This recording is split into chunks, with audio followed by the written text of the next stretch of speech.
So in our report, we've identified as a sample 8 intrusion sets. And again, I would like to stress these are not all the intrusion sets that are unfortunately unfolding in our part of the world and globally. Now, what is quite intriguing is some of these intrusion sets, like mole rats, which we have highlighted, which is an intrusion sets that is pursued for the purpose of espionage, has affected countries like the UAE, like Saudi, like Kuwait, like Oman, like Israel, Iran, the UK, and the US. So what do you make out of this? On the other extreme, you will find intrusion sets such as DNS espionage, which has affected 28 companies based on our work in this part of the world. And again, they have, this particular one again is for the purpose of espionage, i.e. seeking to obtain personal identifiable information and personal credentials. We have seen this unfolding in a number of countries. Now, some of the intrusion sets that we have zoomed on were traced back to actors who are based in Iran or associated to Iran. But I wouldn't sort of want to simplify the conversation by saying there is one bad actor. Because at the end of the day, I mean, what do we know? Governments spy on other governments. We do it all the time in every country.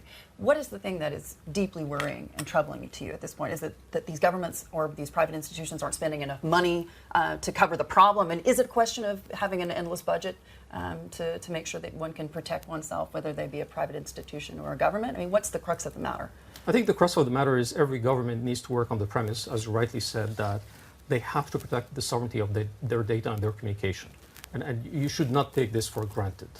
And so there's a whole set of capabilities that governments and private sector players such as Darkmatter need to have these things in place. And the good news is we're getting better at this.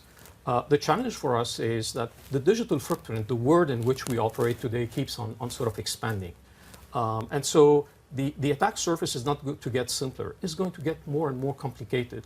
Look, by 2020, it's estimated that there will be probably around 200 billion IoTs. Right? So I just want you to think about this number, which would be equivalent to around 25 IoT per inhabitant on the planet. Each one of these devices is going to generate a whole traffic of communication and data and networks. And each one of these engagement is possibly a threat attack or a threat vector. So how do you deal with that? Now, we're not going to roll back progress of humanity. That's not our purpose. Our purpose is to sort of make sure that as we move forward, we also take into account the cybersecurity risks and we manage them. We should not consider that these things are for granted, that they will take care of themselves. They will not. We, societies and economies, have to take care of them. So what advice would you offer companies who are working to mitigate some of these security risks? Because we just saw some of the weaknesses that the report has outlined, and they're quite basic things. I mean, things like outdated software, credential problems, insecure protocols. These seem like things that a basic IT department within a business would be able to deal with. But in actual fact, that doesn't seem to be the case. It is not. And so first, I think organizations have to be very savvy and very knowledgeable about protecting their perimeters. So this is one thing. They also need to be savvy and knowledgeable about protecting the adjacent perimeters, i.e. the partners they work with. And look, our report mentions as one of the 8 intrusion sets, Shamoon 3, which happens to be a known intrusion set. So this was not new.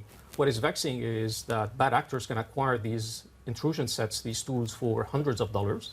And then they go and go out and cause formidable damage. I mean, the total. So companies can spend millions. They only have to spend a few hundred. They don't have to. Nevertheless, you have to worry. They just have to be right once, right?